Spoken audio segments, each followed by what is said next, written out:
আবার আমাদের দেখা হবে কোনো এক বিষণ্ণ শীতের বিকেলে, হয়তো এবছরের পরের বছরে, নয়তো আজ থেকে গুনে গুনে 21 শীত পরে। তবে আমাদের দেখা হবে বেঁচে থাকলে একই আকাশের নিচে। সেদিন হয়তো চোখে কম দেখব, গায়ের চামড়া কুঁচকে যাবে, মাথার সব চুল সাদা হয়ে যাবে, অথবা মাথায় ঝকঝকে টাক থাকবে।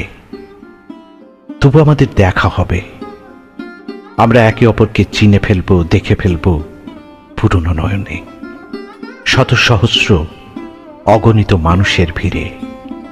অল্প কথা হবে, বেদনা চেপে হাসি হবে, আবার কিছু ভালো থাকার অভিনয় হবে। কারো চোখের পাতার আড়ালে হৃদয় গহীনে কান্না লুকাবে। তারপরও দেখা হবে কারণে বা অকারণে, বেলা অবেলার ঝুম বৃষ্টিতে, চাওয়া না চাওয়ার এক কাপ চায়েতে, হয়তো একজনের প্রতিবেলার স্মৃতিতে, আর অন্যজনের দৈনন্দিন বেদনাতে।